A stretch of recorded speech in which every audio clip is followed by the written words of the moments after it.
All right. Hey, everyone. Honored guests, Ungers and Geruis, Harkeli Ungerner, Yevengeruiner, Sireliner Ganer. My name is Konar Bedian, and on behalf of the Cambridge Shushi ARS chapter, I'd like to welcome everyone and the folks who have joined us virtually as well. While a lot of us have heard about domestic violence issues that occur in Armenia, I think many of us forget that those same challenges occur here at home as well. And our ARS chapter wanted to bring together our community so that we could just raise awareness about the issue, to improve everyone's understanding of the signs, and to be able to have more resources so that we can help others and ourselves if need be. Now, before I pass on to the experts in the room, I just wanted to take a moment to thank Ngerui Mimi Parserian, our U.S. Eastern Region chairperson, for being present tonight. And I'd like to say a very big thank you to Anahid Sharik, Ngerui Seda Ramyans, Ngerui Heather Karafian, and Ngerui Suzy Kanayan Andrioli for all of their help in organizing tonight's event. Now, I want to make sure I also give a big thanks to the Brahma Kumaris Meditation Center for kindly co-hosting this event. It was extremely important for us to find a space outside of our usual venues in our community to be able to host tonight in a space that's welcoming to all. So I'm going to pass it off to our moderator. We're honored to have Lenna Garibian as our moderator today. She's been involved with the issue of domestic violence for 8 years, working with the Women's Support Center Foundation, which is based in Yerevan, Armenia. I'm sure many of you are familiar with it. But for those who aren't, for 15 years, the Women's Support Center has been at the forefront of fighting domestic violence in Armenia, offering shelter and support services, advocating for policy change, and working with civil society and government to strengthen our support systems. So she now serves on their Board of Trustees and lives in Belmont. I'm a neighbor. Let's welcome. Thank you. Lenna. Can you guys hear me okay? Wonderful. Okay. First of all, thank you all for being here. And I also want to thank the Armenian Relief Society for hosting this event. Thank you for jumping in and doing this on this sort of, I remember our early conversations, and I really, really appreciate the sponsorship and everyone coming behind it. Also to the center for hosting us so warmly and generously embracing this topic, our vision and everything, and opening this beautiful space up to us. It's just been a delight. So as Konar said, I work with the Women's Support Center, and I just want to give you a little bit of background about why we're all here. So at the Women's Support Center in Armenia, okay, we're based there. We also run, in addition to what Konar mentioned, we run a hotline, a 24-hour hotline, and we get calls to the center from Yerevan, the capital of Armenia. We get calls from the regions, right? So the outskirts of Armenia, mostly women and their families looking for support. We get calls from the diaspora too. We get calls from people all over the world who have some connection to Armenia, who have questions about domestic violence and are looking for more information. So likewise, when folks come to the shelter, we are getting people from all over the place. We're getting them from all the regions. We also get folks coming from Iran who have come to Armenia and don't necessarily speak Armenian. We have Ukrainian survivors. We have Russians who do not speak Armenian. It's a very, very diverse population of people that are coming to the center every day. It's also different age groups. We get young women especially. We get a lot of families, kids coming in, and I was there last month. We had a survivor who was 70 years old who was suffering abuse at the hands of her daughter and had been in that home for 10 years before she finally broke loose and came to the center. All this to say, our domestic violence is unfortunately everywhere. It affects all of us, including our own community, which is why we're here today. So I really, really appreciate the opportunity to talk about this. I also want to thank these incredibly distinguished panelists that are here today. I'm going to introduce them, but before doing that, I want to kind of give you a sense of the lay of the land for tonight. Our hope is to foster an open dialogue. This is going to be a conversation. We're going to have questions for each of the panelists, and they're going to talk among themselves, and then we will allow about a 20-minute Q&A afterwards, so you'll have the opportunity to ask questions directly to any of the panelists. All of that aside, we recognize that this is a really heavy conversation. It's a heavy topic. It's not an easy one. We all come from different backgrounds, and this will affect all of us differently. So feel free to get up, to move out of the room if it suits you. We also have some materials in the background, 24-hour support materials, both in Armenia, for Armenia, but also from the Reach Domestic Violence Shelter as well. So lots of support materials if you feel that you need them, okay? So with that, I want to take a minute and introduce these amazing panelists. I'm going to start immediately to my left with Wendy Murphy. So Wendy Murphy is an adjunct professor of sexual violence and law reform at New England Law in Boston, where she co-directs the Women's and Children's Advocacy Project under the Center for Law and Social Responsibility. Wendy has been a staunch advocate for the legal protections of women, both in Massachusetts and the United States, and she is widely published.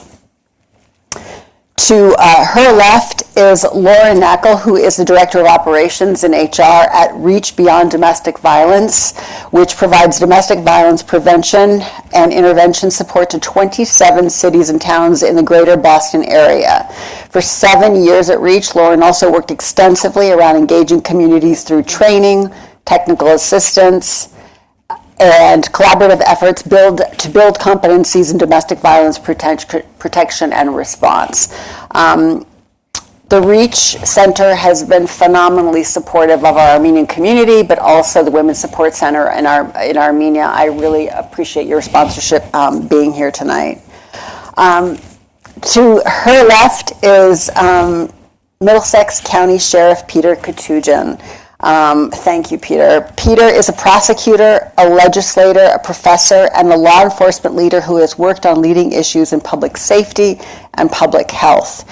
He was previously on the board of Reach Beyond Domestic Violence. The sheriff has also, importantly, been a strong advocate for bringing men into the domestic violence conversation so they too can be part of the solution. And that's through the White Ribbon work that he's done, among other things. I'm sure he'll speak to that.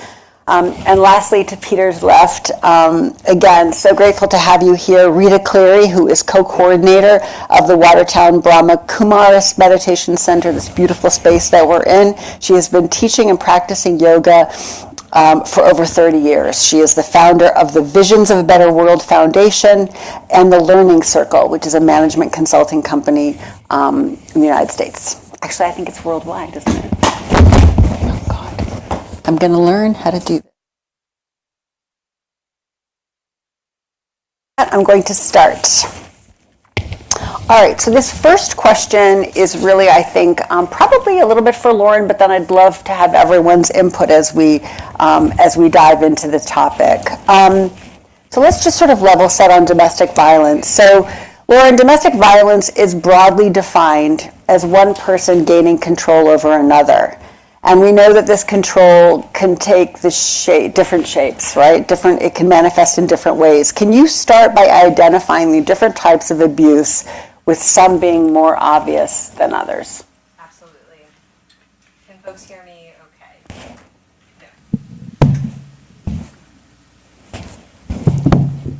Yeah. Is this better? Okay.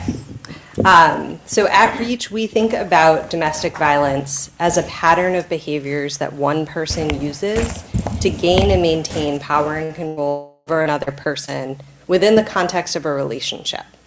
The pattern of the behaviors, so those behaviors are what I think you're speaking to, Lenna. So when we think about that, we often think about someone hitting their partner. We think of slapping and kicking. We call that physical abuse. And that is absolutely part of the conversation, as is sexual abuse, which we sometimes hear conversations around as well.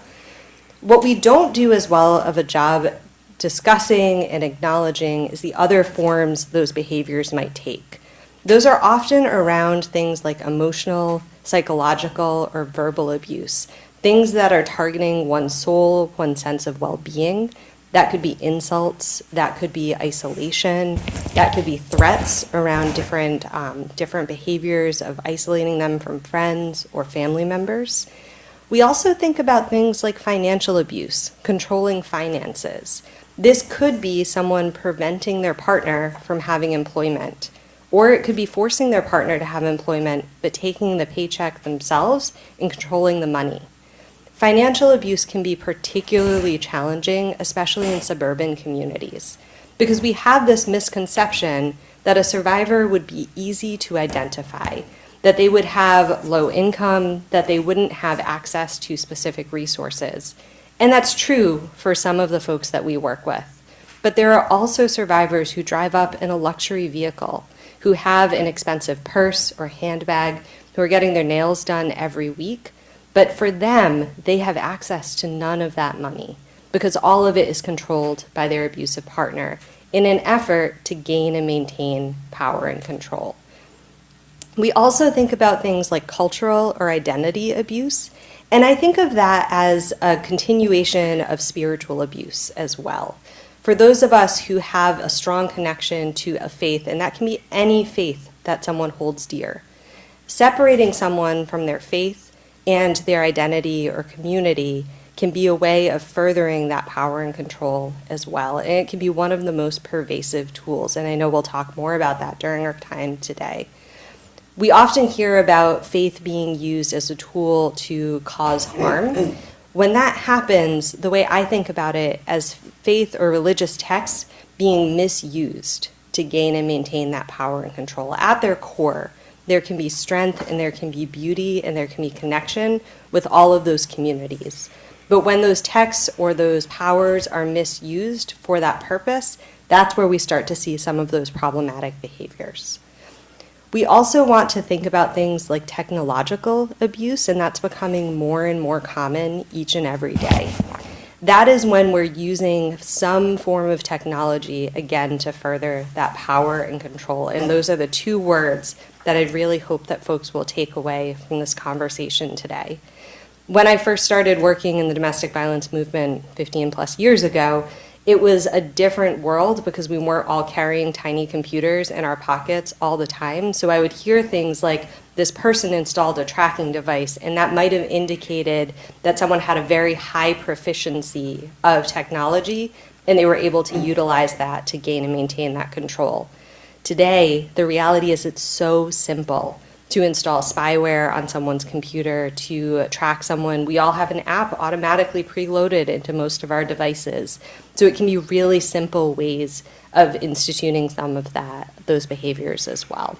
There are many, many examples that I can give. I know we will talk about more of them throughout our conversation today. But for me, when I use those terms, those are what I am articulating about. You want to say anything, Wendy? Oh, yeah, but you want to go next? No, It's no, okay. go ahead, please. Well, in addition to all of that, I want to say something about women in particular, because I hear too often that this is a problem that affects all people, and let's not isolate women and talk about women as categorically speaking, the people who suffer the most domestic abuse.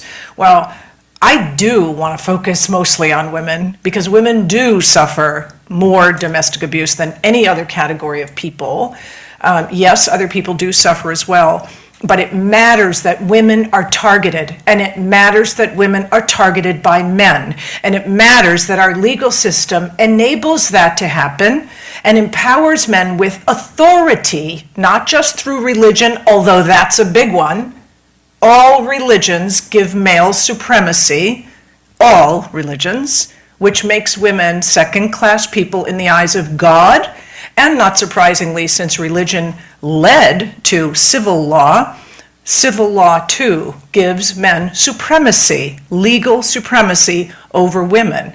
And one of the ways that supremacy is expressed by men over women is violence and abuse in all of the different ways that you heard Lauren describe. So why does this matter? Well, because the solution is not just to provide resources and support, although that is important. Resources and support are critically important on the way to revolutionary reform. What do I mean by revolutionary reform? Not suggesting another civil war, but I would help if that happened. But revolutionary of the mind, revolutionary in the law. This is a country that prides itself on being the world's leading democracy, but it has never, ever recognized women as fully equal persons under the law. We have never had equal protection of the laws. What is equal protection of the laws? It's not just a catchphrase, it's a constitutional right set forth in the 14th Amendment, which we adopted in 1868 as a guarantee of equality for all. In fact, if you read the 14th Amendment, it says, all persons shall have equal protection of the laws. Now, if you were a woman back then, you'd have had a party. I'm a person, I must have equal protection of the laws. Well, you would have been wrong, because the Supreme Court made clear in the aftermath of 1868, in all of its decisions, that women were not persons. And if you're not a person, you don't have any rights, much less equal rights. Women became persons in this country in 1971. 1971. But the Supreme Court said, we'll give you personhood, but only unequal personhood. Your rights, all laws, will be enforced unequally when applied to you. All laws, meaning domestic abuse laws, laws against sexual violence, even laws against slavery, may be enforced unequally when applied to women. That is the current status of women in this country. It is the driving force behind domestic abuse, and nothing we do here tonight will make a difference in the long run until we fix the Constitution. Okay, I'm going to have you stop there because I think this is an important conversation, but this first section is to really define abuse and the patterns, so I think let's hold on that. It's beautifully said. But Peter, do you have anything else to add on this one? I just thought it was important, and it's great to be here, and thank you for... Let me just borrow that, it's great to be here and to speak about this. As a man, it's important that men speak about this and example and model good behaviors.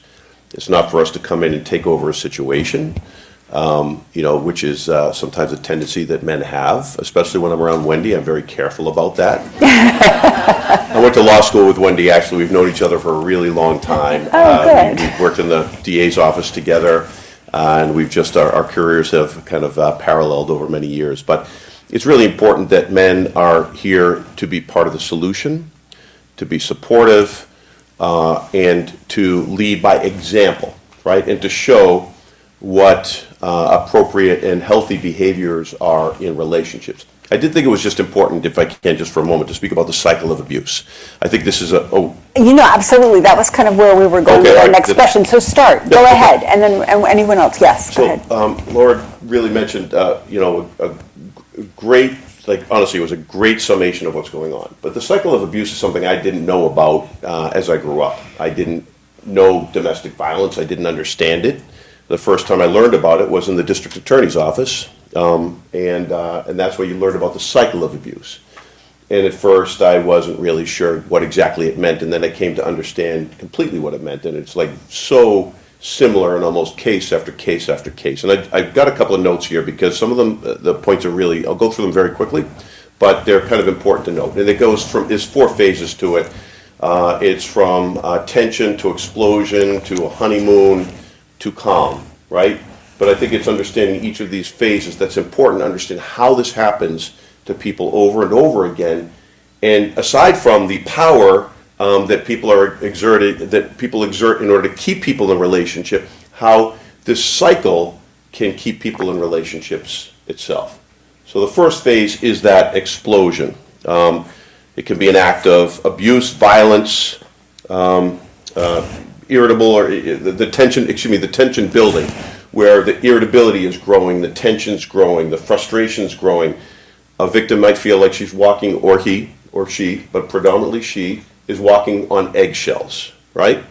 So, and then it moves on to the explosion, the incident itself, which is usually a violent act. It could be sexual in nature, it could be physical in nature, it can be verbal in nature, it can be emotional in nature. Then the third, after this explosion, comes the honeymoon phase, the reconciliation phase is what we call it, where the abuser may apologize, make excuses, promise it won't happen again, show affection, give gifts, express remorse.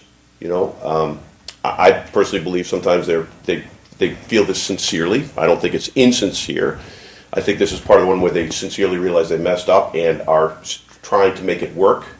And then the victim may feel hopeful or relieved. And then there's a period of calm, right, where and this is where it happens again, because eventually the tension builds up, and there's another explosion. There's another honeymoon period. There's another calm period. And as a prosecutor, I know, Wendy, we had seen it so many times. It's the same sort of thing that kept people staying in a relationship, because that honeymoon period and even that calm period was something they wanted so much, and they didn't understand why everything else was happening, sadly. Right, right. So on that, let's transition to this next question. I think that feels good. What I'd love to do is, given this cycle of violence that you've spoken about, and in many cases these relationships have started off as loving relationships. I mean, that's where they began. What is it? Can you talk through some of the complexities around why survivors, let's call them survivors or victims, choose to stay in these relationships despite these ongoing patterns? What is the driving force to stay? Clearly there was love, or there has been love, dependency, all of these issues. I'd love to kind of hear, so let's sort of shed some light on the stickiness of these relationships and why it's so hard for some people to separate. I know it's a complex issue, so I would love to hear some, if you want to start, or, yeah. So there are so many reasons why someone might choose to stay in an abusive relationship. And in the years that I've been doing advocacy, I continue to hear more and more reasons, and each is so highly individualized. As you were saying, I think love is by far the most common reason that I hear. And for those of us who may not have experienced an abusive relationship, it can be the hardest to understand. But what Sheriff Koutoujian was saying, that an abusive relationship follows this pattern, I think it's important to add to that before that first tension building phase, every relationship, including, and I would say especially, abusive relationships, start in the honeymoon phase, because they have to. Because if any of us went on a date with someone and on that first date they punched you in the face, would there be a second date? Probably not. So when you think about it in that context, there has to be this romancing, this honeymoon period that can lay the foundation for the future abuse. And I say that when thinking about why do people stay, because so often when I'm working with survivors, what I hear is that they're staying because they're trying to get back to that relationship, because that is what they describe to me as the real relationship. This tension, these challenges that they're experiencing, those are the out of the norm for them, and they're trying to get back. The problem is that abusive relationships are done very intentionally, and they move gradually so that you have the buy-in, whether it's having children together, moving in together, being married, having a mortgage, or whatever it might be. And those behaviors continue to deepen the investment in the relationship, making it harder and harder to leave. In addition to all of that, we hear so many stories about immigration, people who might have come to this country being sponsored by their partner, that they're fearful that if they were to leave, their abusive partner would revoke that status and they might be detained. And in the current environment, it is a particularly scary time for that to be someone's experience. And while there may be some legal protections or opportunities for someone through U visas or things like that, That doesn't come as a guarantee, and trust in the government is lower than it might have been 5-10 years ago. There are other reasons as well, belief that it is someone's fault, that who will believe me and if I were to speak out about my experience, and maybe even more than that, that they might have tried to tell a friend or a family member and not been believed or been minimized or dismissed. People misuse their culture to justify abusive behaviors day in and day out, and when someone is met with a lack of belief, it can become so much harder to name that experience again. I could keep talking for so long, but I want to share the airspace. And I also want to just shed some light. I just think it's really important to say that for somebody to acknowledge that there is abuse in their home and to take that step, to make a phone call and to walk into a shelter in this complete unknown world is such an act of courage. I mean, it takes a phenomenal amount of strength and courage to say, I don't want this. I'm done with this. And I know it feels from the outside, it feels like something that of course they should do, but clearly, I mean, it's hugely difficult. So I mean, that's one of the things that I know we do at the shelter is that we're constantly trying to validate that courage and build on it, because it doesn't sometimes last very long. They go back, right? And how do you continue being available for people to be there when they actually have that courage to show up again and say, I want to give this another try? It's so true. And the most important thing, last thing, if someone does share that experience with you, listening to what they're saying and believing them and saying those words, I believe you, thank you for sharing that with me, that can lay the foundation for them to continue receiving that support, because it is so courageous to do so. Yeah. So, I really feel that what happens is there is such a loss of self-respect. They've lost their trust, they're not sure that they're loved. And, those spiritual aspects of that deep inner world of what's going on inside themselves, create an attitude that they feel that they can't do it, they can't make it in that transition. So I think that that's a very important piece to understand, that without that kind of self-respect and self-love, that, people will stay anywhere doing anything just in order to have the feeling that I belong somewhere, as opposed to the isolation. Om Shanti. Rita, that's a really good point. That ties into what I was going to say, because a lot of this comes into what someone's idea of what a healthy relationship is, right? And for many of these people, they don't understand what a healthy relationship is. There's a play called The Yellow Dress. It doesn't really get put around as much as it used to. It's a really powerful play that they bring to high schools, and if you didn't cry watching it, you were just not human. And it was a story about a young woman who wore a yellow dress to her prom, but she met this boy, in summary, and he was wonderful, and he was handsome, and he was charming, and he was beautiful, and he treated her well, and then, he loved her so much that he wanted to see her every night, and he loved her so much that he wanted to be with her. He didn't want, he didn't want her to be with her friends. He loved her so much, he would actually buy her a phone, so that, but, at the time of the play, or the show, it was like a phone was not an inexpensive item to get, but he would get it because he loved her. He wanted her to be able to pick up anytime he called her, and he could know where she was, and it ends up in an eruption of violence on prom night. A lot of what has happened to people is that in growing up, they see the wrong type of love being modeled. This is why when I say that men need to model appropriate, loving behavior, or in other relationships, but they've been broken, they've lost their sense of self, and oftentimes are thinking that what they are finding in this abusive relationship is love. And all they really want is the best parts of that relationship. But that relationship can never be partitioned into the good parts and the bad parts. It's all one unhealthy relationship. And I think for many people, it's just the fact that they develop their first relationship. This is why we have to be so concerned about our children in their first relationships. Are they healthy relationships, or are they unhealthy relationships?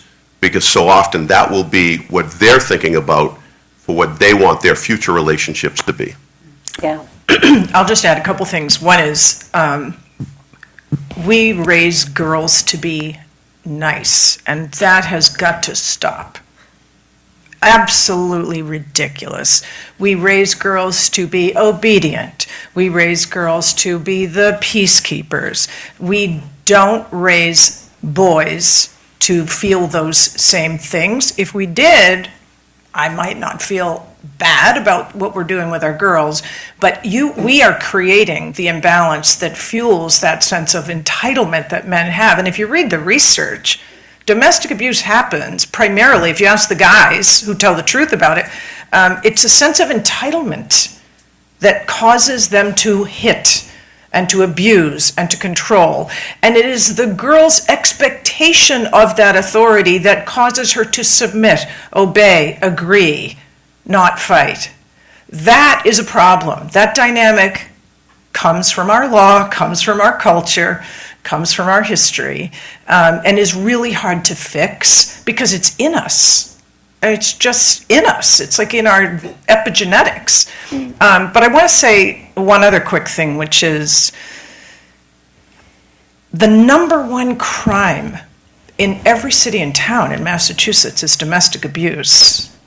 The number one crime in every district court in Massachusetts is domestic abuse. When Peter and I were prosecutors 40 years ago, that was not the case. I promise you, I was there every day. It was not domestic abuse. I mean, there was some, but it wasn't the most common. So why do I bring this up? Because in addition to all the other reasons you heard about why women stay, they stay because they feel hopeless. I can't imagine that anyone is going to help me. Well, part of why they feel that way is when they have called the police the first time, and maybe the police arrested the guy, but he got to the courthouse and the revolving door kicked in and he went home and the charges were dropped. She called the second time it happened. Police arrested him. He got to the courthouse, charges were dropped. That is the number one cause of recidivism. Might not be the number one cause of domestic abuse. It is the number one cause of recidivism, meaning repeated abuse over and over. Because what's the message to him? We're not going to hold you accountable. What's the message to her? We're not going to hold him accountable. What happens after the third or fourth call? She stops calling. She stops calling because she has learned that there is no hope, that she has to choose between living with abuse and homelessness. That's what we force women to choose between, bad and worse, awful and terrible. And then we try to blame them for not speaking up. It's our fault. Women don't speak up. It's our fault. So what I'd like to do now is I'd like to pivot for a second and talk about, we're going to come back to a little bit more about our communities and shame and stigma. I'm going to go back there. But before I do that, since you raised this point, Wendy, what I'd love to do is, Peter, have you speak a little bit to what has happened over the past 10 to 15 years about bringing men into this conversation. Is it truly working? I remember back when we worked with the Women's Support Center 5-6 years ago, there were some initial conversations around bringing men and working with men. I'd love to hear what's going on in that space. I know it's important to bring them into the conversation, but I would love to hear your assessment of what these programs are doing and how this conversation is manifesting, and can they become part of the solution? They can become part of the solution. And we are not doing nearly enough to get men involved in this solution. As I said before, it's not for men to come in and say, I'm going to fix this whole thing, right? That's just not our place. But it does affect our lives, and it affects people that we love, even if we're not the one in the relationship. I remember when I first got elected as a state representative, it was back in 1996. And I won my primary, and I didn't have a general election, meaning I was going to walk into the seat. And even before the general election, it makes me proud thinking of, what I hope I still am, but what I was then. I reached out to the local domestic violence agency, the really predecessor to REACH, to sit with Jean Hurdle, who is like an amazing leader in this space, and a strong, amazing lady, just to sit down and find out what they needed and what I could do to be supportive, because I had seen this in the district attorney's office. Back then, now it's Reach Beyond Domestic Violence, Refuge, Education, Advocacy, and Change, I think it's called, right? Because I was on the advisory board for Reach for a while, and we created that. Back then, it was called Support Committee for Battered Women, Yeah. right? It's true. And they were all names like this. And they were run by a well-meaning advocate oftentimes that really cared very deeply, but couldn't run an agency, and so it never really grew to the business level, organizational level that it needed to.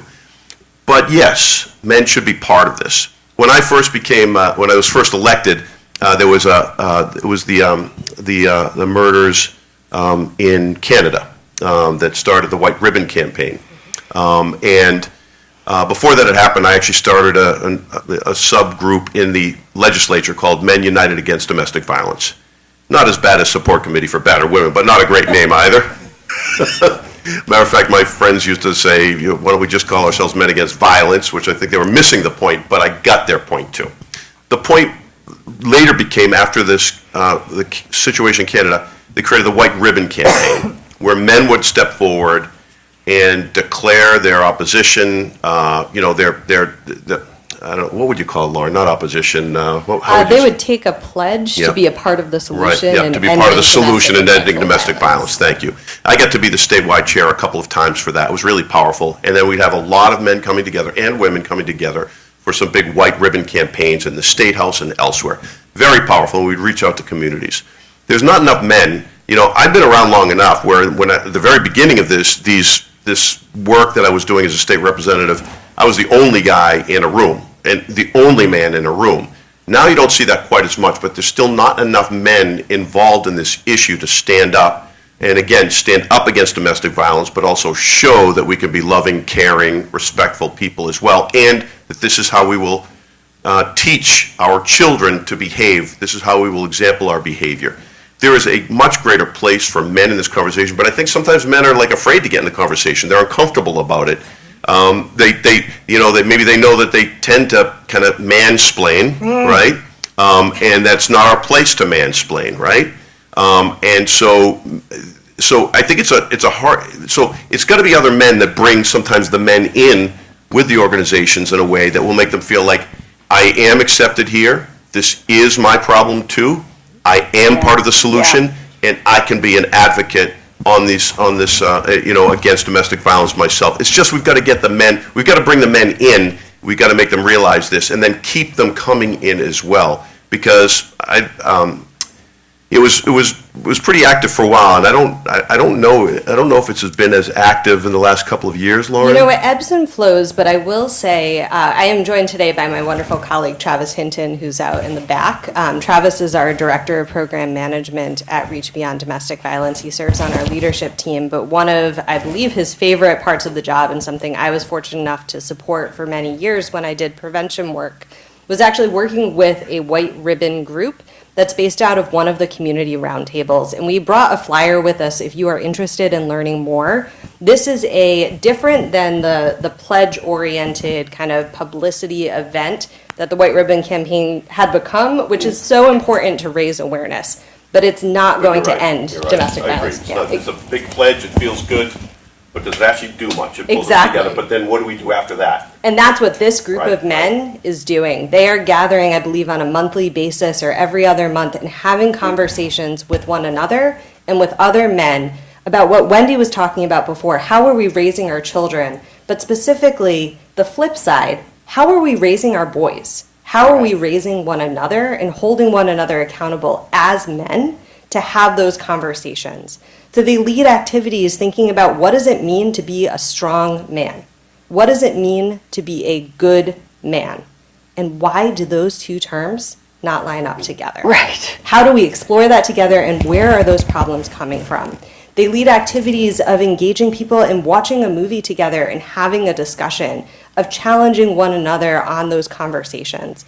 They are an incredible, incredible, small but mighty group of people. And I encourage folks, A, to raise awareness of what they are doing, but also to invite yourselves or people in your lives to join them. They are truly, truly wonderful. And like I said, there is a flyer on the resource table where you can learn a little bit more about the work they do. It is through another nonprofit called the Sudbury Wayland Lincoln Domestic Violence Roundtable that they do work with a wide variety of communities. I want to, oh, yes, go ahead.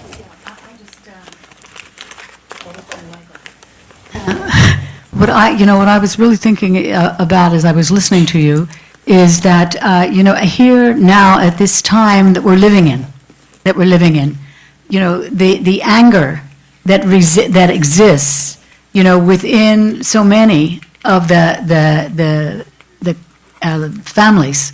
It's within the world. I mean, it's in the media. It's in everything, right? We know that it's in all segments, and it's escalating. It's going higher and higher and higher. And if, in fact, we don't begin, as you said, with the children when they're young, to really instill in them what it means to live in peace, and what it means to live in peace from the inside out, as opposed to from the outside in. And I don't think we see anywhere near enough of that in this country. And it's interesting to me because the Brahma Kumaris is based in India, and in 1936, there was one man who came forward and put the women in front to lead a movement on inner peace and inner power. And what has happened is there's many men that are involved in the movement, and they understand, and have so much respect and regard for the women that what you're talking about, it exists. And where are there other examples? I'm wondering to myself, where are there other examples that we could bring forth and really encourage people to start something in their schools or whatever, to get better at offering the opportunity for the young boys right now. And if I may, it's never too late. It is so important to start with youth, and for any of us across the lifespan, the decisions we make today matter, and we can all embody those behaviors, regardless of whether we're 7 or 70. Okay, I'd like to talk a little bit about the community. Our community in particular, we won't get specific about the Armenian community, but tight-knit communities, right? Communities of faith, ethnic communities. They're actually any community, really. There is a lot of stigma and shame associated with domestic violence. And I'm thinking about what's happened here in our communities in general with violence. And I wonder, many people who may see things happening, who may know of issues and problems, struggle with how to help, right? They may not want to interfere. It can be perceived as someone else's problems, their family trouble, so let me stay out of it. What I wonder is, we know this can have, that inaction can lead to obviously deadly consequences. It has, right, in some of our communities. So I wonder if you can speak to the role of the bystander. What can we as bystanders do when we feel something is wrong? It could be somebody in our own family. It could be somebody in our neighbor's family. I have been in grocery stores where I've seen women being held on by men who have a bruised face. It's very hard to watch that, knowing that they're going to walk away together, and that's it, and they're going to go. But yet, in our communities, we have these potential opportunities. But I'm curious to know if you can speak to what can a bystander do? What can they do to report it? Is there confidentiality there? And how can they feel more empowered to take action, but not in an intrusive way, I guess? Yeah. That's a big question. I don't mind starting. I am always thinking about shame and stigma and how to flip it into pride and prizes. I really work hard with my clients, and I represent victims of all kinds of abuse all the time, and it can be challenging, psychologically challenging for me as a non-psychologist to communicate effectively. So, and I would share that as part of the answer, because we're all not trained really in how to communicate with people who are struggling like this. So one thing I do, when I've done and I am continuing to do, is try to train myself, going to trauma therapists who teach trauma therapists how to deal with traumatized people. I'm never going to be a therapist, but I'm going to be a better lawyer if I can listen and interact better with a traumatized person as a lawyer. It's just something lawyers don't do, but we can do. And so whatever your profession, if you have no profession at all, training yourself in whatever way you can or getting trained to interact well with traumatized people is just really helpful. It's a nice skill to have. And a lot of people are traumatized, so even if they're not abuse victims, I think it will help.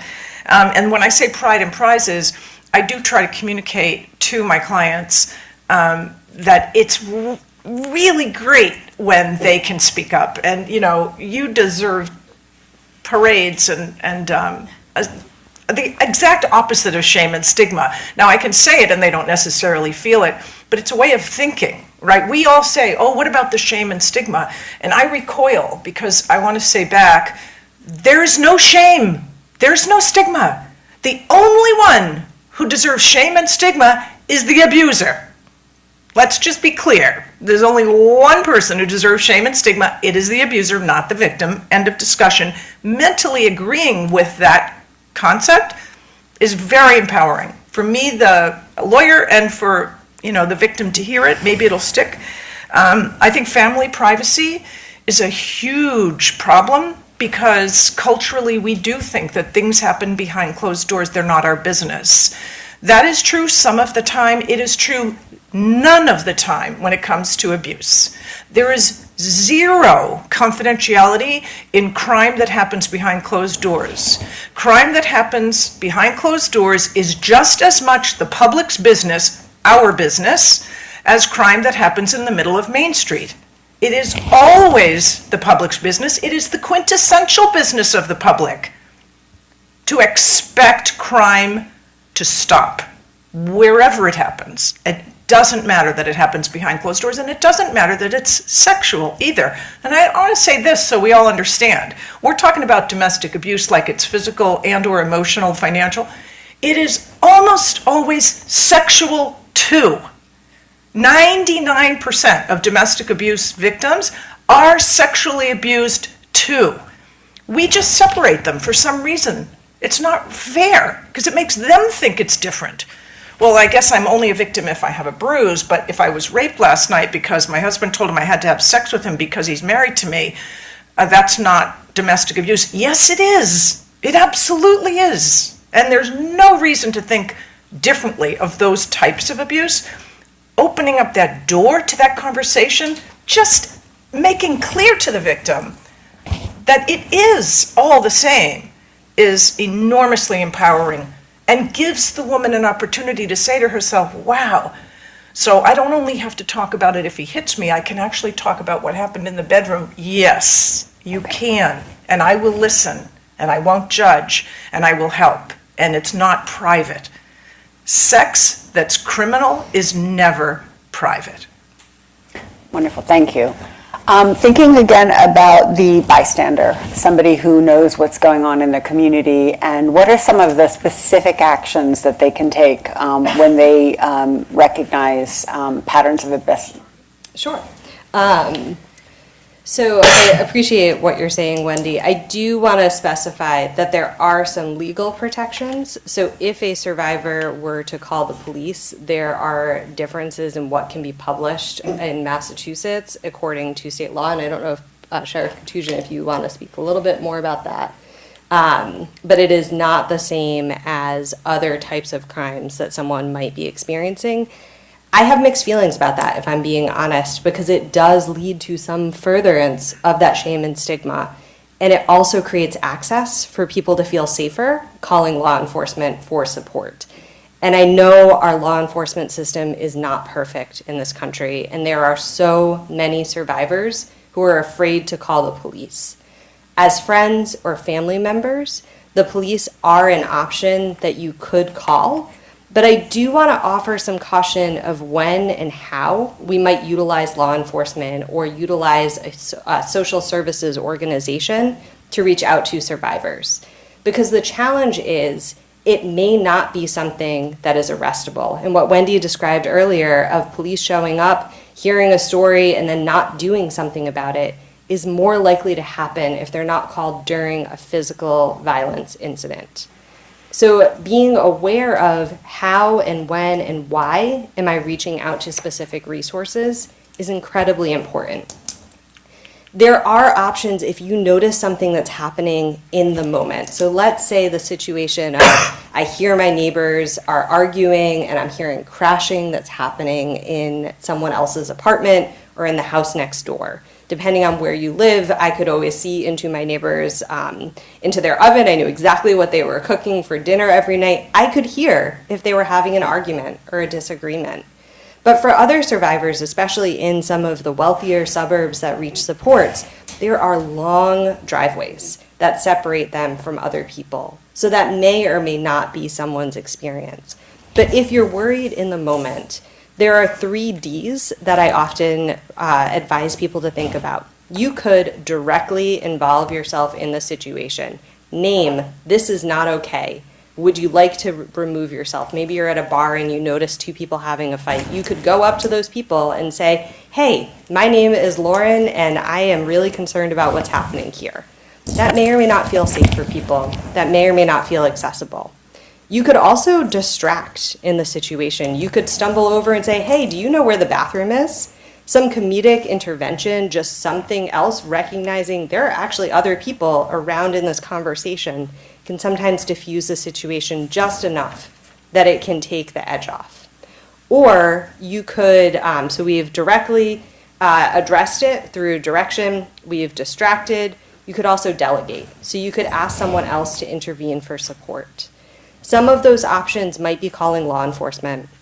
It might be asking a bouncer or a bartender or a store attendant to intervene on your behalf.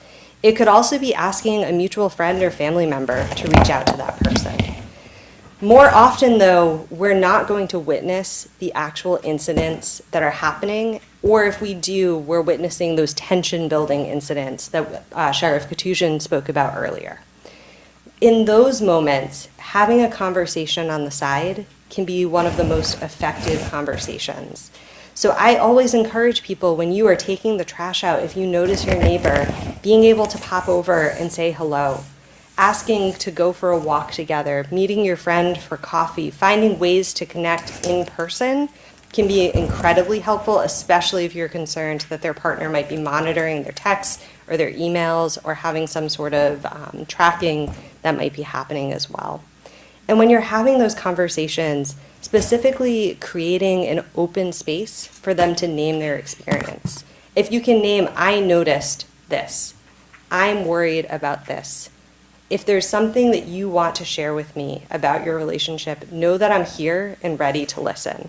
And if that's not the moment right now, I just want you to know that I attended this conversation where I learned these things, and I know about this organization, Reach Beyond Domestic Violence. They have a 24-hour hotline, and if you ever want to call them, just know it is free and confidential and open to anyone. And I don't know if that would be a helpful resource for you, but in case it might be, or for someone you might know, I just want you to know that it's there. Creating those opportunities can be particularly helpful.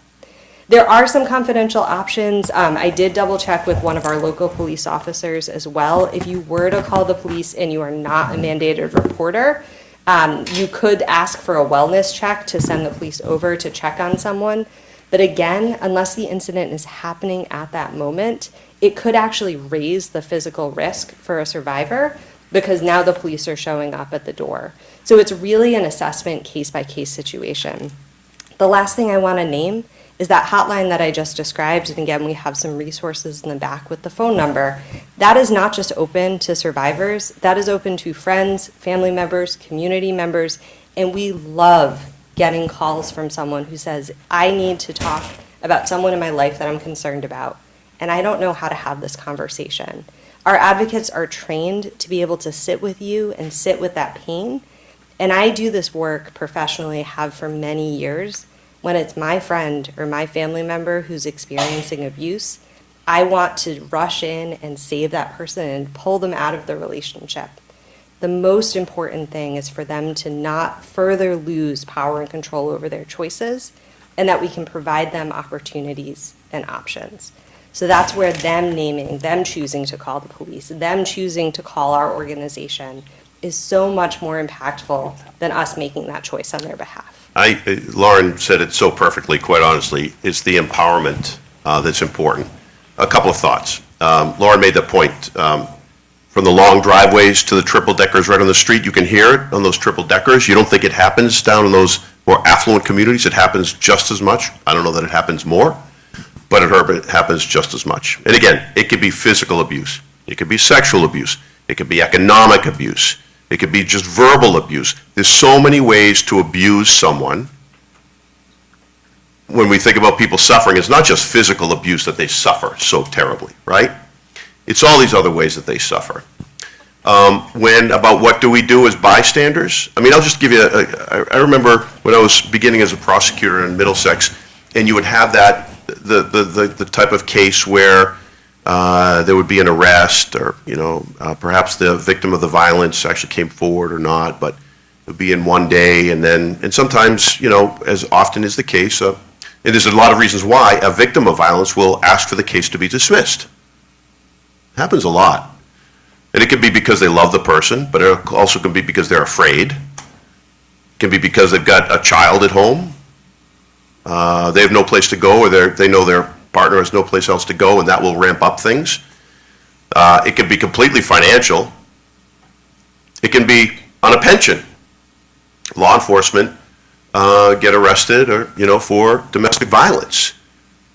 The problem is that if that matter goes through to a conviction, that officer or law enforcement officer can lose their jobs, meaning lose their income, lose their pension, and that will impact the victim of that abuse as well.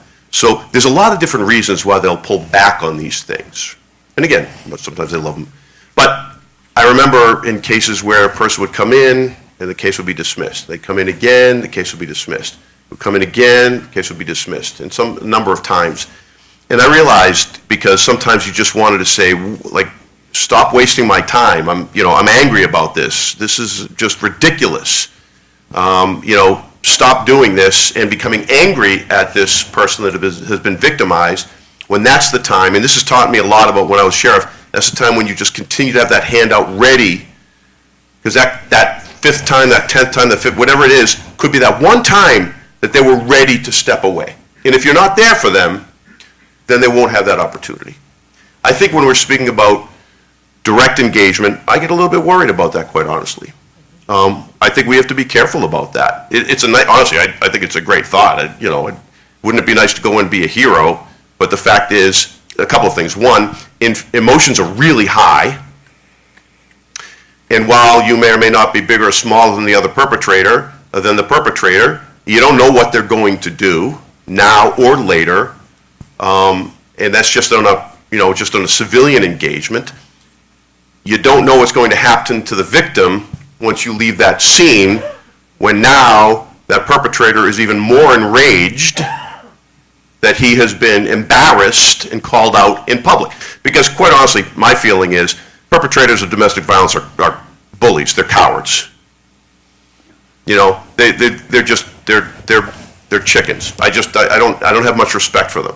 So they're going to take it out on someone else, and it's not going to be on the person that stepped in. It's going to be oftentimes on that victim of that abuse. Yeah. I mean, I really did like Lauren. I think said it so eloquently. The delegation, which is important, calling an agency or other, or that indirect kind of reach in to let them know if they're interested. Here's the help that they can use, and that's the way that after a few different engagements, that sometimes you can get that person to see that that's the help that they need with an organization like a REACH or with law enforcement otherwise.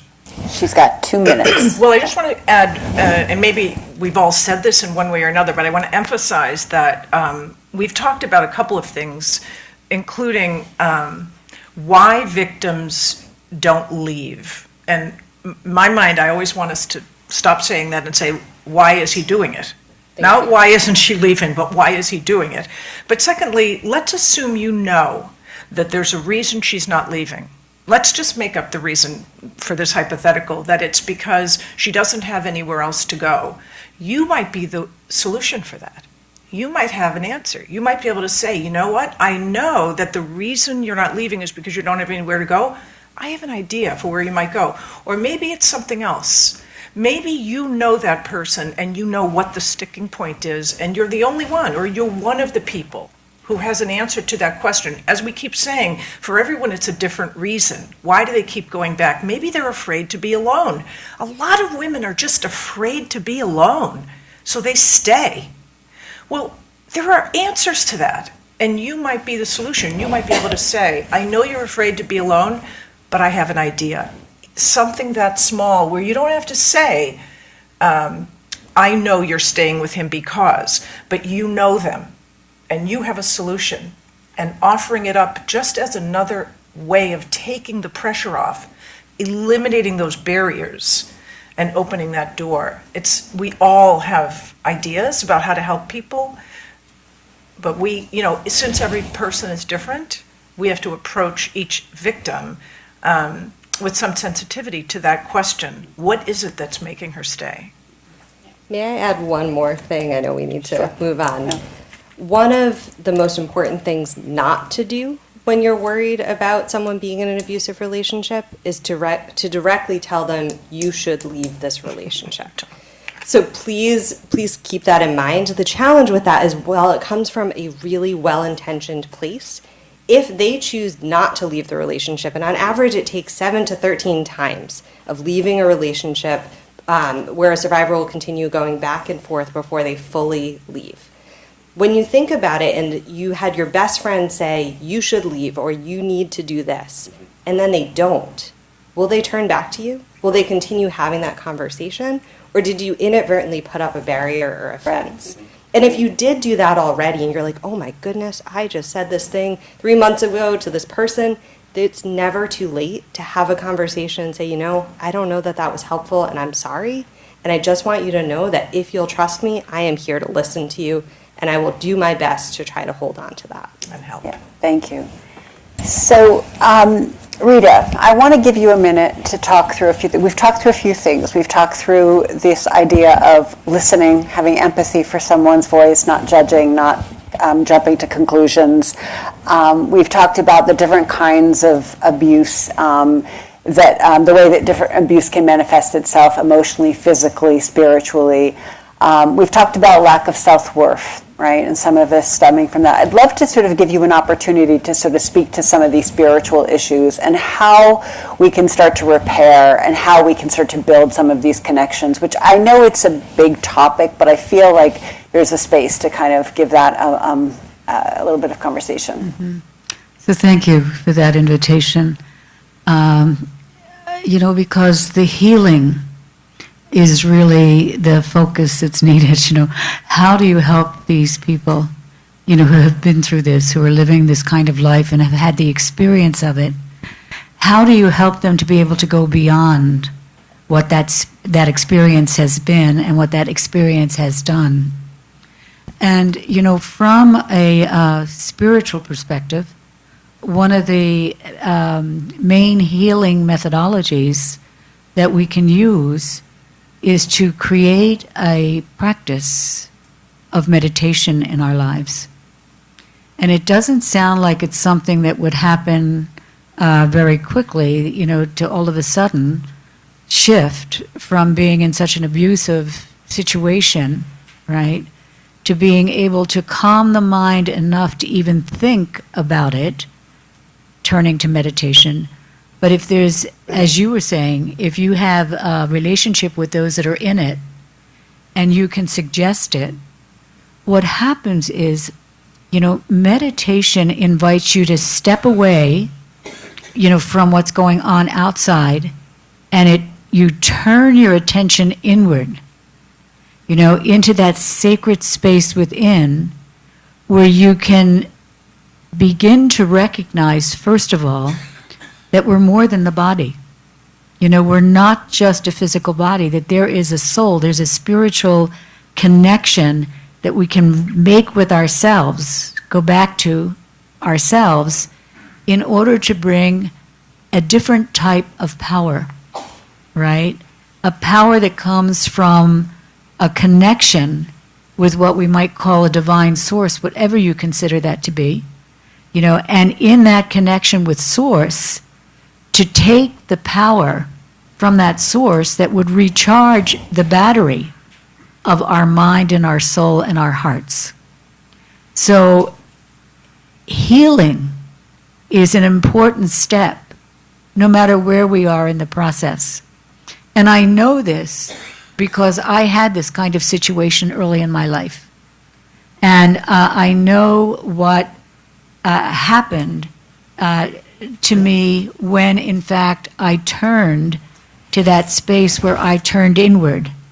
And I began to realize that I have the same rights to a peaceful, loving, happy life as anyone else. And when I did that, and I was willing to do the work, the inner work, to heal the heart from the experience, then, everything began to change. My whole life began to change. And so recognizing that originally each of us are peaceful beings, and the ones that are doing the abuse, it's hard to say this when it's happening, but you come to learn that they're in serious pain about something in their life, right? And they're being driven by something that's completely, they can't control themselves with it. And so you taking your attention when the time is right, only when the time is right, back to the inner self, into that sacred space within, where you can reconnect with a higher source, and that you can pull that energy into yourself. There's like, I want to use the word, a purification process that gives you the power, to say to the self, past is past. And I'm not going to carry this with me for the rest of my life, and I'm going to be able to get beyond the fear, beyond the abuse that we've had to deal with.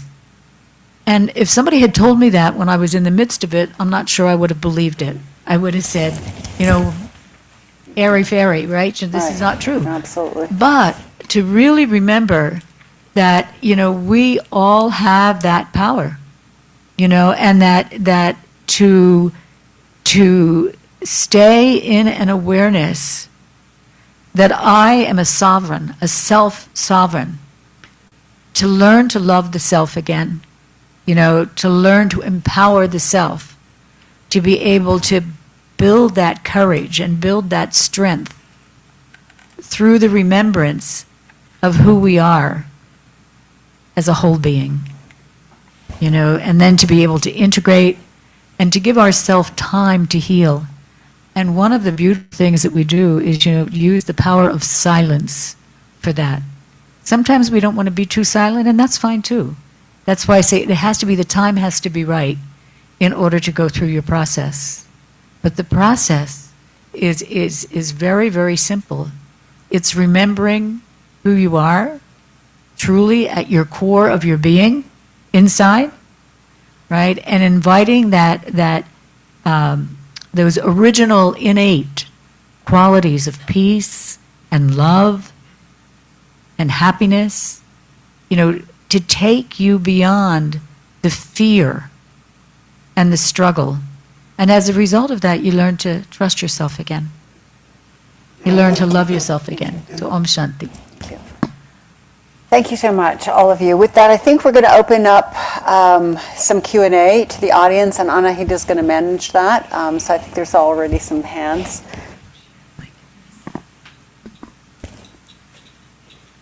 Do we have any questions? Thank you. My name is Mariam, and I have two questions.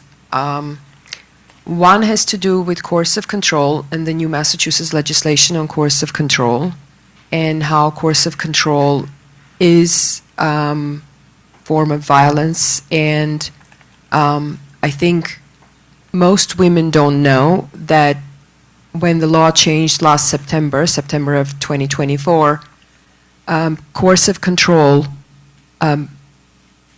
is a reason to get a restraining order. So you don't need to have bruises or anything else. But of course, what you were describing in terms of financial abuse, isolation, etc., those are all coercive control, patterns of coercive control. And so people can seek restraining order, protective order for that. And I would like some feedback from you in your in your own area. How much is being done to raise awareness about coercive control? And second, I don't know if this is mostly for Sheriff or maybe for Wendy, but one of the things that you were saying about, Wendy was saying about not knowing trauma as, as an attorney. I think one of the things that is lacking in terms of recognition is training in the judicial system, whether it's the judges or the attorneys or the first responders, on what is coercive control, what is, Sheriff said that he learned about the cycle of abuse when he was still in the DA's office, right? But however many decades ago. But the thing is that thing still keeps happening, the cycle of abuse happening, and people going, and we all know that the statistics says that 70% of homicides happen when a woman decides to leave her intimate partner. So when the partner gets enraged and they're leaving, it's because either they filed criminal charges or no, for whatever reasons. But I would like to hear whether anything is being done to raise awareness about coercive control, trauma. And the other thing is,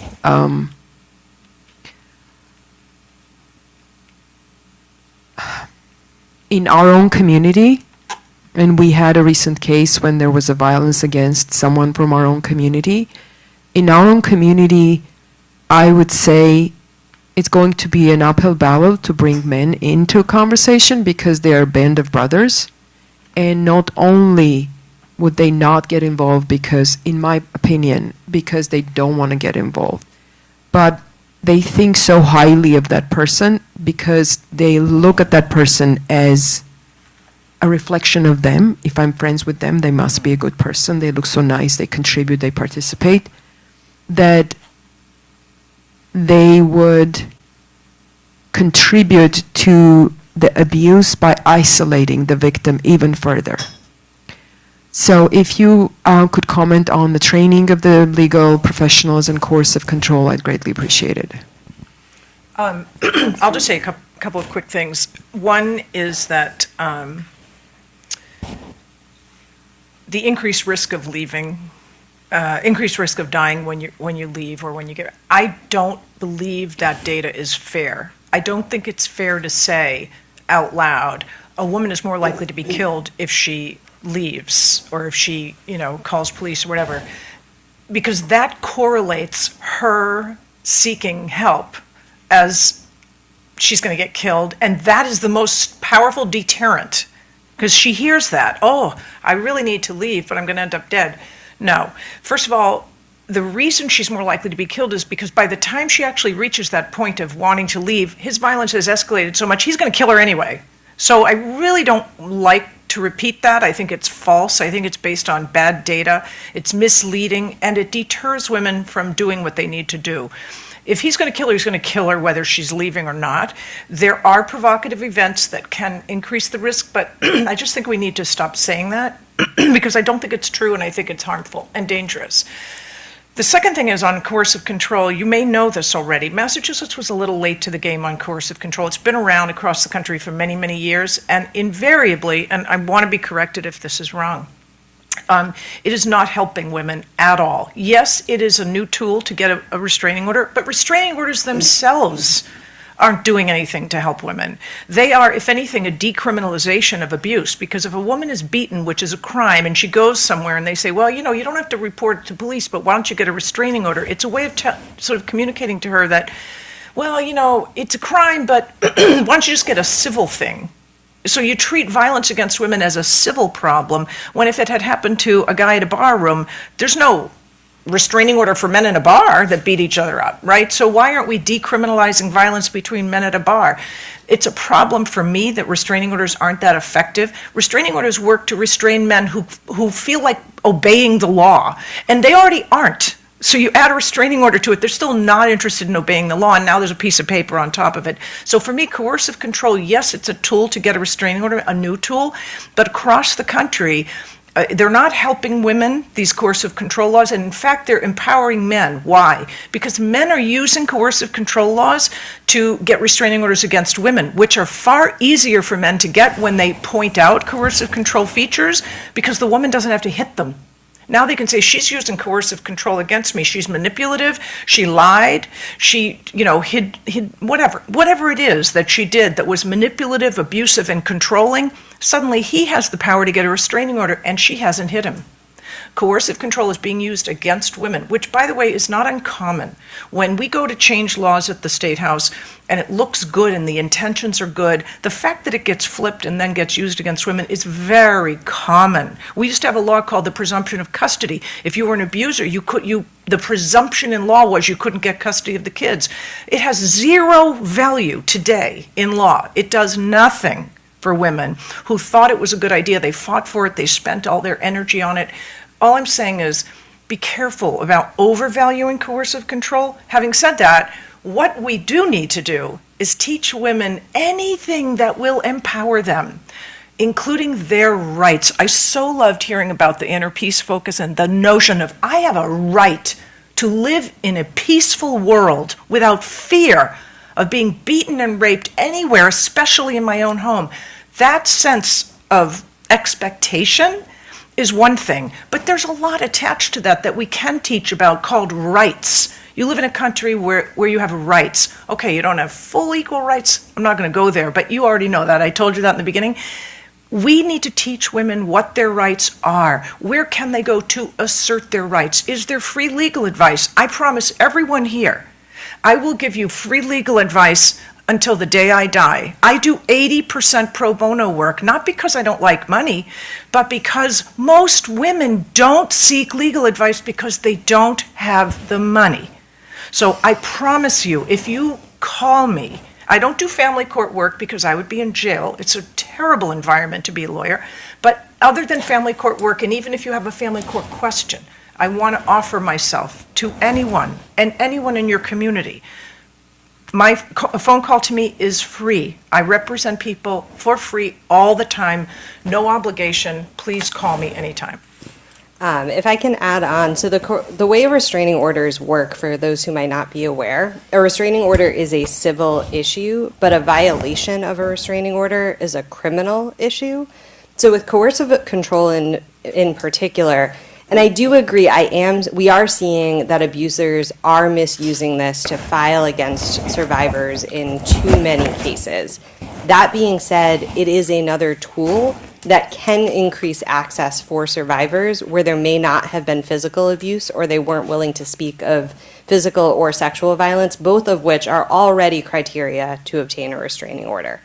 So it is a tool. It can be misused. Every single law that we have, like Wendy said, can be misused. I'm a little bit less skeptical, and I don't know that it's inherently a bad thing, but a restraining order is life-saving for some people because there are some abusers who will follow the restraining order and will absolutely stop the abusive behavior once it is filed because they are afraid of the criminal charge that would follow. And there are other abusers that it is truly just a piece of paper and it might increase the violence. That's why it's so important not to tell a survivor what to do, but to ask questions. And that's the approach that we use at our organization. We don't give advice, we present options, we explore together, and we create safety plans.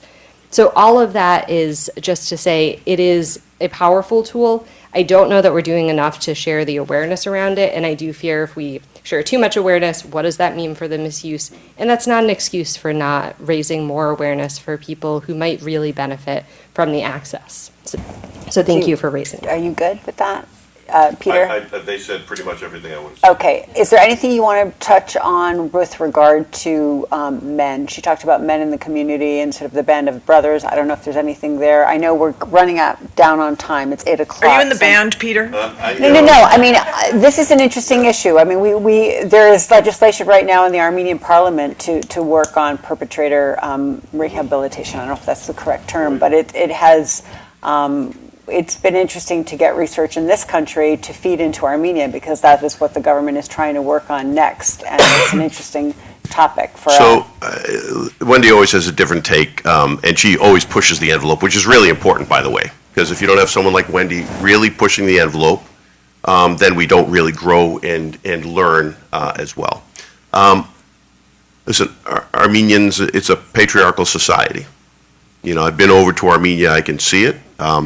I also saw really incredible Armenian women that were strong and capable and much stronger than even their men assume, and sometimes much stronger than they wanted their men to know. Right? You know, that's what I saw. I saw a lot of that. I was always doing the election. I was an election monitor. My dad went with me that year, and we would go to these election precincts, and you would. Do I have 1 minute to tell this story? It's kind of we would go to these election precincts, old Russian-style, Soviet-style buildings with a single strand with one light bulb in the middle, a whole bunch of proxies all around as they were counting the ballots, and a number of men and some women as well were the proxies. And any time that the warden was doing something that they shouldn't have been doing, maybe for nefarious reasons, because there was a lot of fraud going on in those days in Armenia, it wasn't the men. The men would be sitting down there smoking this cigarette like this, right? It wasn't the men that got up and made a fuss about it. It was the women that got up and made a fuss about it. I was really impressed with the Armenian women. It is a patriarchal society. Listen, I don't know what the scale was, but it was like, you know, whether it was misogyny, violence, whatever it was, for you know, in one of the lowest ranking, one of the worst ranking countries when I was in the Kennedy School of Government was Armenia. It has come up to 116th, to something else, and then I think 61 as of a year or two ago. So it's making progress, but it's still 61st in at least those countries that were surveyed, and we've got a long way to go. But they are making progress, and some of that is Parliament stepping in as well. Yeah, absolutely. We've got time for 2 more questions, and I'm sorry we're going to move on just to give some other folks some, go ahead. Yeah, it kind of has to do with some of this. Are there any, is there any data on, you know, let's say you hear a friend call out, like, or say something a little questionable, right? Not necessarily admitting to anything, and this isn't even an example necessarily, but like, how do we keep ourselves accountable, I guess, in our own friend groups? Is there any data that on like a good way to do that, or I guess, can you just speak on that a little bit? I don't understand exactly what you mean. Like if someone's How do saying you call out your that are- brothers in the band? Yeah, I mean, I think, firstly, if I don't hang around with people that do stuff like that generally, right? But secondly, if they were to say something, I would certainly say something about that. I mean, it's up to all of us to actually set the tone, to set the example, and to speak out if someone is speaking in terms that are inappropriate. But right? what would you So- specifically say? I think he's asking a very precise question. You're in a circle of guys, and one of them says, she's a bitch. She doesn't cook good food, blah, blah, blah. What are you going to say?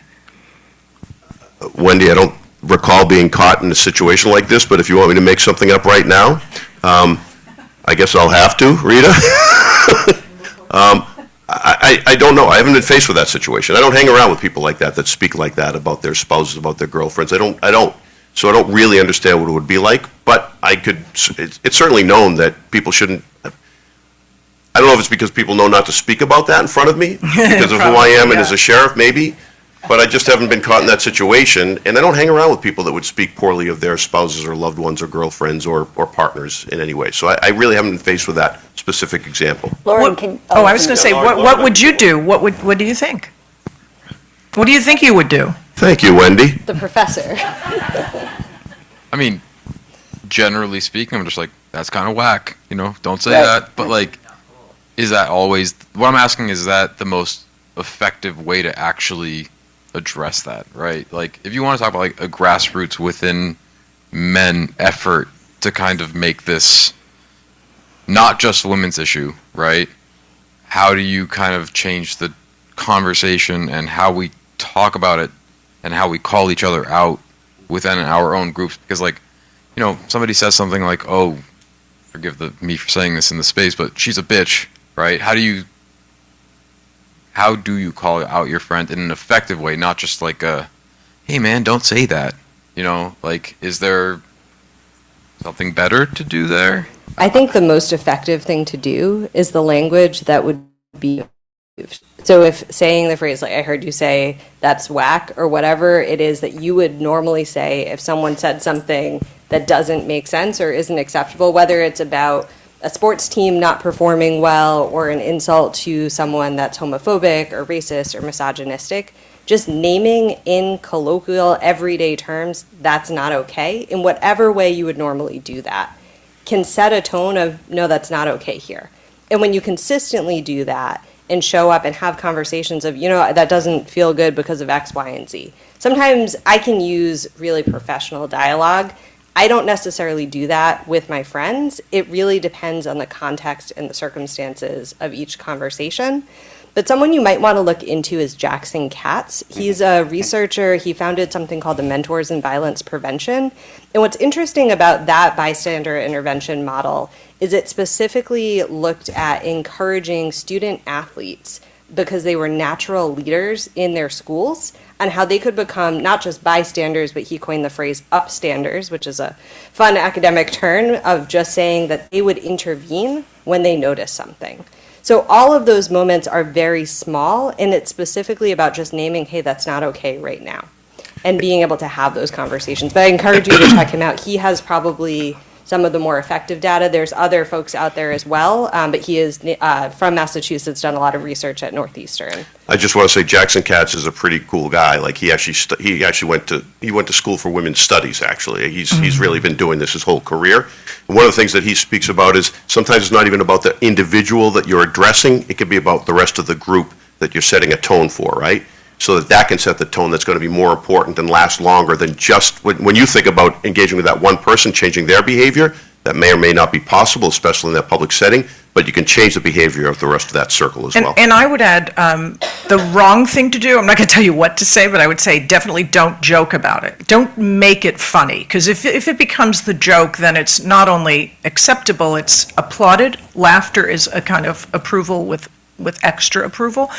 And then we've been running a project at my law school under the Women's and Children's Advocacy Project called Judicial Language, where we use sociolinguistic research to critique the language people use to describe, especially abuse of women and children. And there's so many phrases that we just accept passively without thinking. And then when you really step back, you think, wow, that's so inappropriate. So it's not just words like bitch. It might be something like, describing rape using an erotic term, or describing a physical abuse act as, a backhand or discipline, something pejorative that isn't the language of abuse, that weakens it, that makes us feel less awful about it. A lot of the harmful language we use comes from pornography when we talk about some of the harms women endure. I mean, pornography is a bazillion dollar a year industry that has tremendous impact on men's brains. Not only what do they think is sexy that women like, because they see it and they're like, oh, I've just got to do these horrendously violent things to my wife because it looks like she likes it, and I'm watching this, and this is where boys learn about sex, and it's horrendous stuff. So even talking openly about how pornography is not your cup of tea, making the conversation an open one about what's in your brain and whether it's normal or appropriate, and challenging the premises of how men think.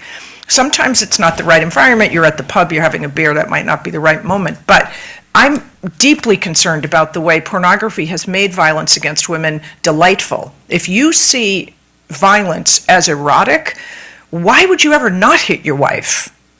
You're affiliating an act of violence with the most strong pleasurable urge a human has, that is what's raising our boys to, in part, to be violent and think it's okay. So challenging those very deep thoughts is hard, but it's, you got to do it. And if I may, really quickly, my favorite response when I hear something like that is to ask the person to further explain it. So either saying something like really and pausing, or saying, oh, I don't understand, what do you mean by that?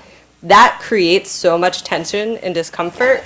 It typically prevents them from continuing to repeat it, because if you have to explain why the misogynistic thing was funny and you keep saying, no, I don't get it, that really can de-escalate the situation and can be a slightly lighthearted and not really be good. making a joke out Super of it. smart. So that's my tip. Thank you for the presentation. So I'm here, I have two hats. As an individual, I really enjoyed the presentation. I saw, I think all three of you I've seen on television, right? I've seen you also, no? Yeah, so it was good to see you in person too. As an Armenian Relief Society member, I was thinking with my other hat, what can we do from this conversation here? What can we do as members? So I know that one of the byproducts that we have in the organization, there's 1,200 women, 3 generations, all kinds of different backgrounds, all kinds of education. So it's very complicated in that sense.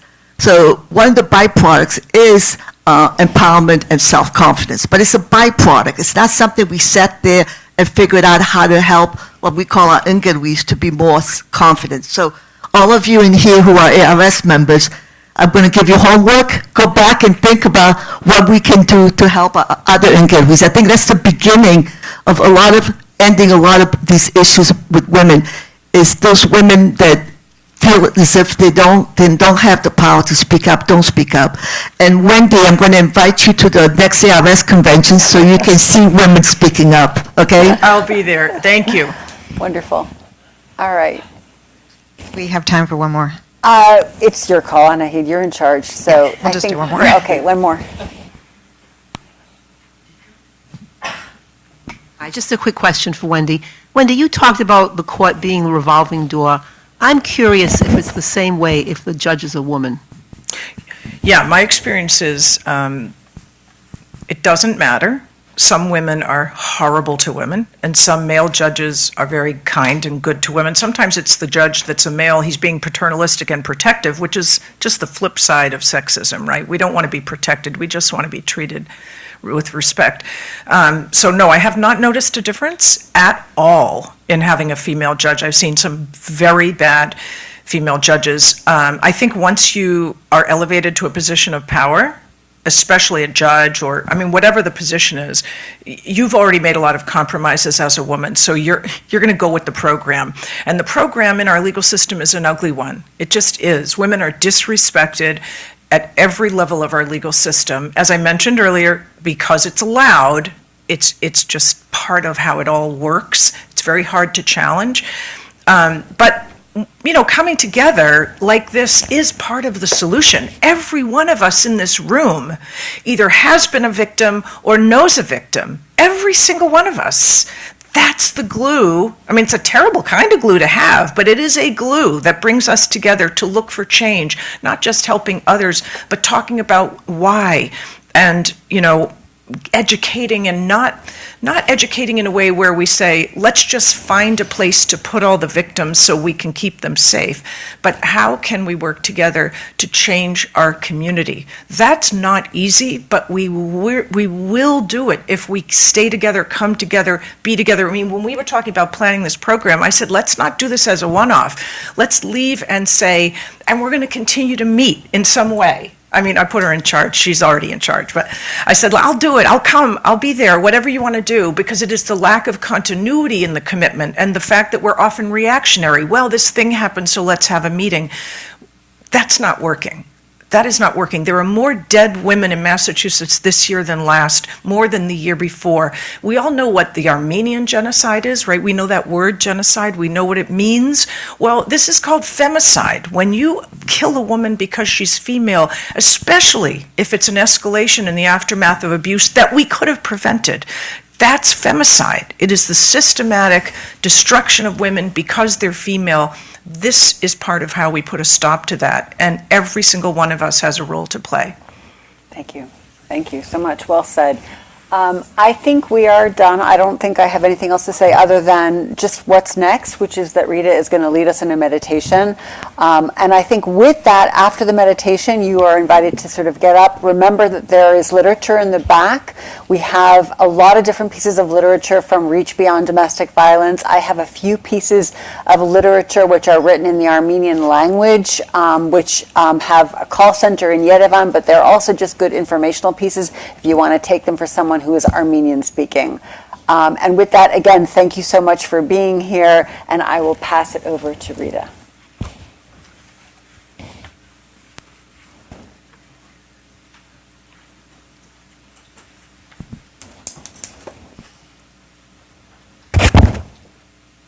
So it's time to just sit back, sit comfortably.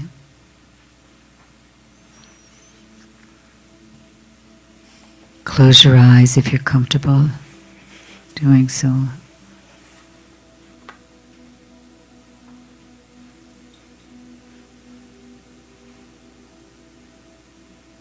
Slow down your thoughts.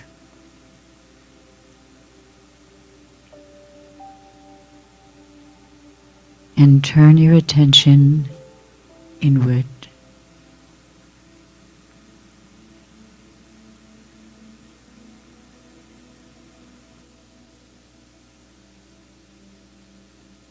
Focusing on the center of the forehead.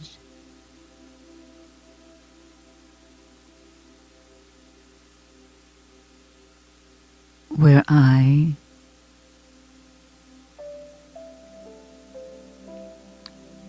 the peaceful being of light exists.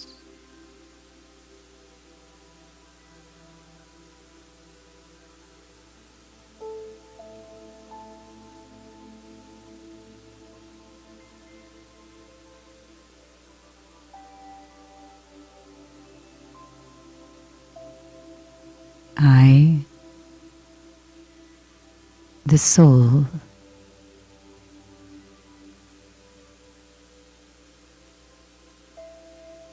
the conscient being of light.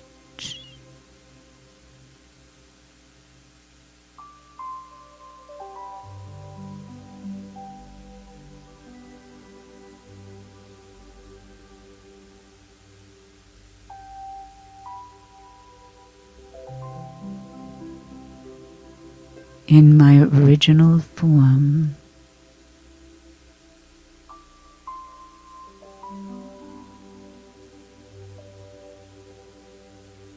I experience a flow of self-love.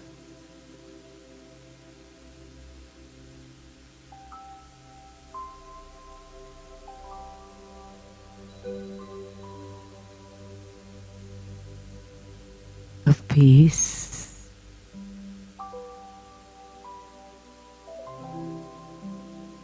of calm,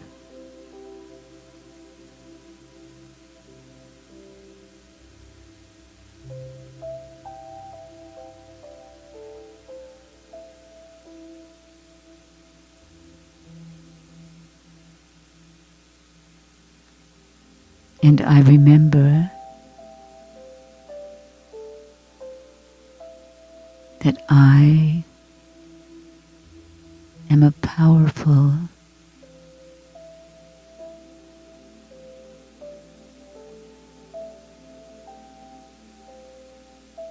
enlightened soul.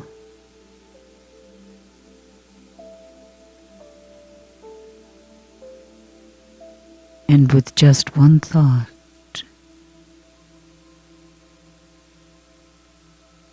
I remember the supreme source of light.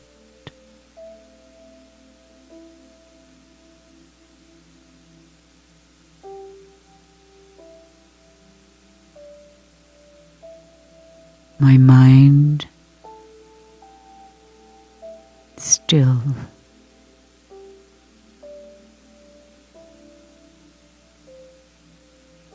My body relaxed.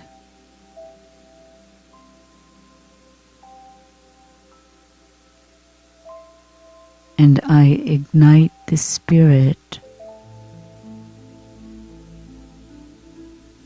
of hope. The light of hope to ignite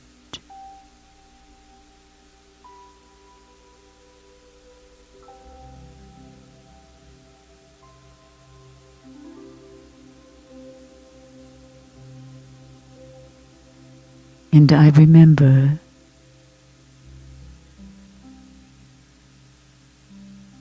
the child within, the innocence of a peaceful and joyful life.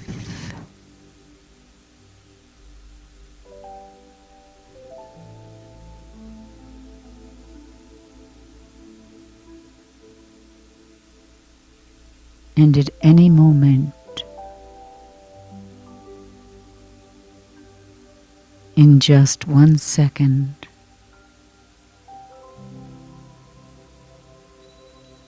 I can pull my attention inward and be free to be the true self.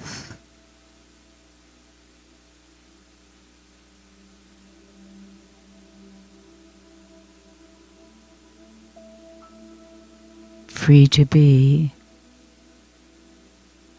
who I truly am.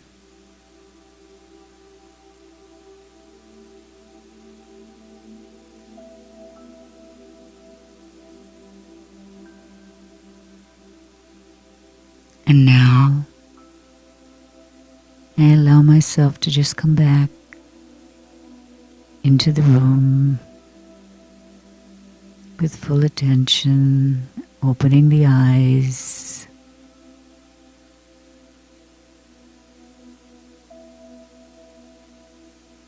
With so much gratitude and love for the community that's come together to celebrate the wonder, the beauty of the women and the men who are looking to create a better world. Om, I am Shanti,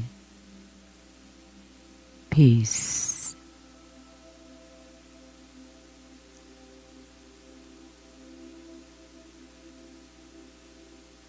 Om Shanti.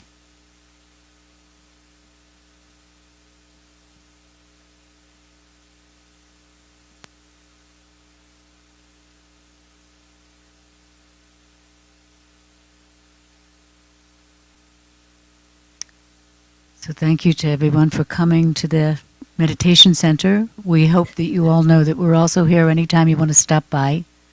You know, always time for a little meditation, right? You know, and to remember the joy. Remember the joy. Om Shanti.